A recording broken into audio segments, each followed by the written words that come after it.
Okay, this is a familiar scene to many of you pet lovers. Your pet is struggling after having become tangled up in a tether. The water or food bowl has been tipped over, and your best friend is a tangled mess.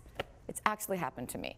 That scenario also propelled the Michigan man to do something about it. With the help of our next guest, meet George Davison, aka Mr. D. He is CEO and founder of Davison and creator of the Davison Inventing method, and of course, Invention Land. Good morning. Hey, good morning. Welcome back. Thanks for having me. I got to tell you, that is something that has happened to me, and it breaks your heart because you might have left the house maybe for 30, 45 minutes, and the dog is there, you know, in the South Florida sun, gasping for water. Absolutely. It's just very sad. It is. But let's talk about your inventions. Are most inventions born out of a need, a necessity? Well, just like this guy, his idea came out of a need. His pet's bowl's flipped over. He's trying to get his lawnmower by that thing sticking out of his grass all the time. It's more work. So he's an industrious kind of guy. He's got a creative brain, and he says, hey, I want to do something about this, and I'd like to make this better for my pet and for me, because I don't want to get down there and unscrew that corkscrew out of the ground every week. So if we have an idea for a product, or our viewers are out there saying, you know what, I've always had this idea in my mind and I just haven't really put it into place, what advice would you give them? Because a lot of people say, can I do it? Yeah. You know? Come to Invention Land.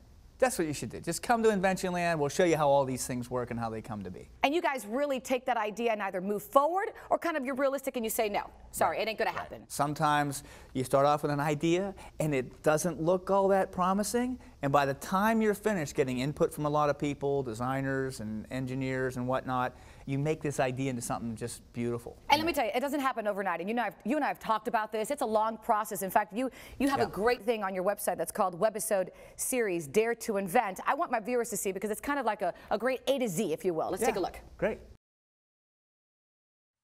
Meet Ed Yoder. He's an active tinkerer who loves his dog Toby. He's also a guy who likes to get things done, like mowing the lawn. But his pet stake in the yard always seemed to be in the way. I wanted a pet stake different than any other pet stake. I went out to the local tractor place to try to find one. The girl there taking care of that section, I told her I want a pet stake that's below ground so I don't stumble over it. And she says, well, if you think you're so smart, why don't you invent one? Ed wants a new kind of dog tether. You know, one that he doesn't yank out every time he has to go mow the grass. We don't want our furry friends to run away, get hit by cars, or end up in our neighbors' yards. Our mission is to create a better tether device for Ed and his dog, Toby. I absolutely relate to it. In fact, I've actually hit a stake in the backyard with my lawnmower. Actually, I hit it with my wheel instead of the blade. Jason got the nod for Ed's idea. His team had to invent a pet stake that was easy to use, cost-effective to make, and appealing to consumers. The team came up with a design that takes a standard pet stake and surrounds it with a cone that has a hole in the bottom for drainage, and then you screw it down into the ground so someone can mow over it. During our meeting with the Hugs Pet Company, an executive said, what about food and water?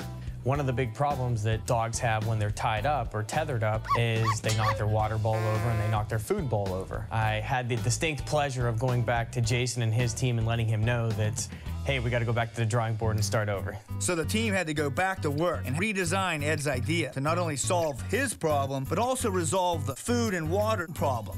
The answer was right under their noses. The cone was redesigned in the shape of a two-sided dog bowl that screws into the ground. The world's first humane dog bowl tether had been invented. Before we sent the design to Hugs, we of course had to properly test it. Okay, Clay, so here's the deal. We got you dressed up on a beautiful sunny day. You can spend your afternoon outside, okay? Got a dog bowl. I have a leash strapped to a regular old tether like everybody has at home. Hook you up, okay? Thank you. And we have this costume. Yeah, well, dogs don't have thumbs. No. We have to. We got to keep it real. I don't want you unhooking yourself. You know, technically speaking, a dog has the option of going to the bathroom at any time that they want. You have that option as well. Well, good luck and so happy testing. Yeah. Just be a dog, Clay. Okay. Just be a dog. Listen, Okay. Hey, my water fell over already. Hey, hey, hey, hey, hey, hey, hey.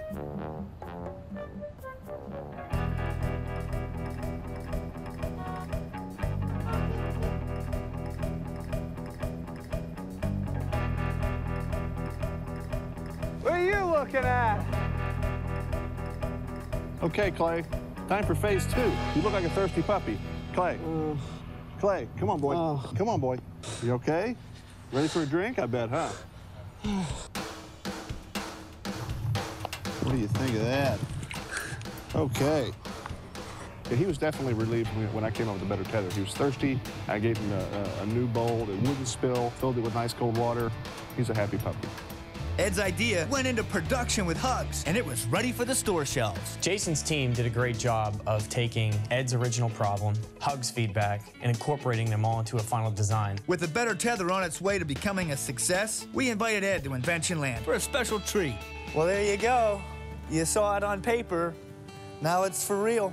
I couldn't have done it better myself. Clover, come here, girl.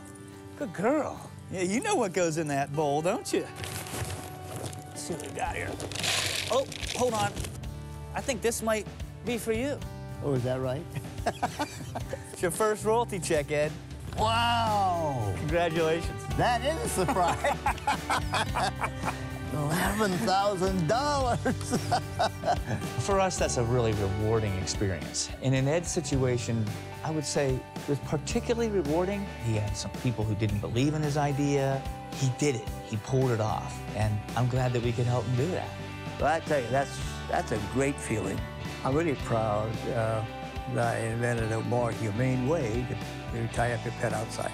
I know that I'm in the last chapter of the book, and that's good to know that. I did it mostly, and I can make a little mark. Just a small man like me make a little mark in life.